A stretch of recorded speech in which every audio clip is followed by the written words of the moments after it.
why indulgences that don't seem dangerous may still be dangerous. We sometimes give in to temptations that we know run contrary to the principles we hold sacred. And if such indulgences don't lead to any serious negative consequences, we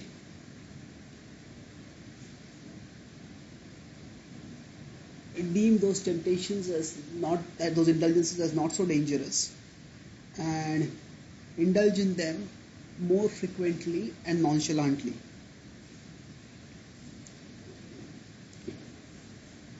While indulging thus, we may read wisdom texts that often describe through both graphic narratives and explicit warnings how dangerous immoral indulgences may be.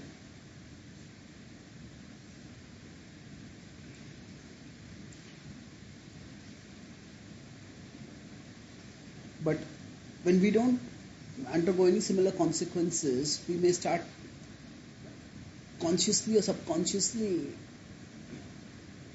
downplaying those texts as extremist or alarmist.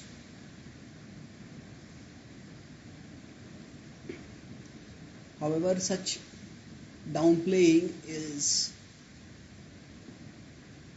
misinformed and misleading. To understand why, consider warnings that tell swimmers to stay away from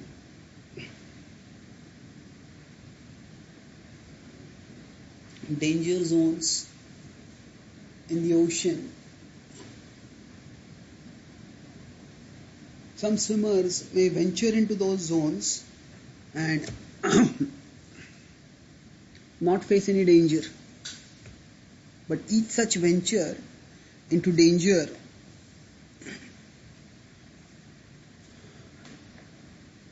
doesn't prove that the waters are not dangerous. It may well prove that they themselves are likely to meet danger soon.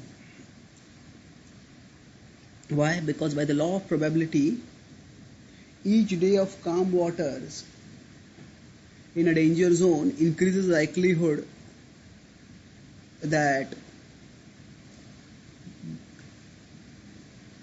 the next day, that the day of stormy waters is coming closer. Spiritual traditions compare material existence to a vast ocean. Herein, tempting objects and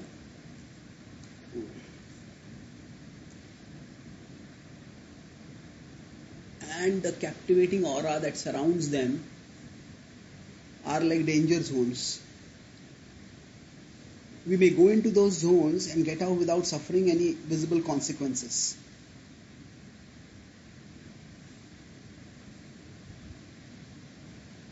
Does this mean that such indulgence is not dangerous? No. It just means that because of some past positive karma, we are being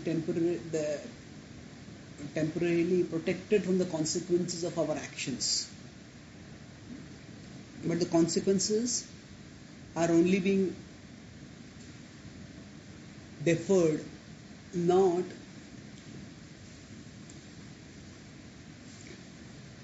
they are being deferred, they are not destroyed or removed. Put metaphorically, the stormy waters are coming. It's not a matter of if but when.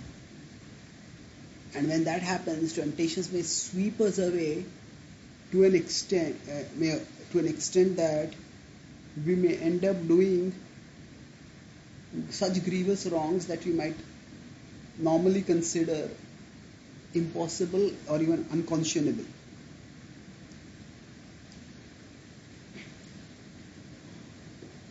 No wonder the Bhagavad Gita 267 warns that those who dwell indiscriminately on tempting objects can be swept away into delusion, degradation and destruction.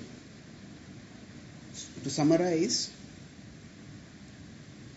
if our past sensual indulgences haven't turned out to be dangerous, that doesn't make those indulgences less dangerous. It just makes our future indulgences more dangerous.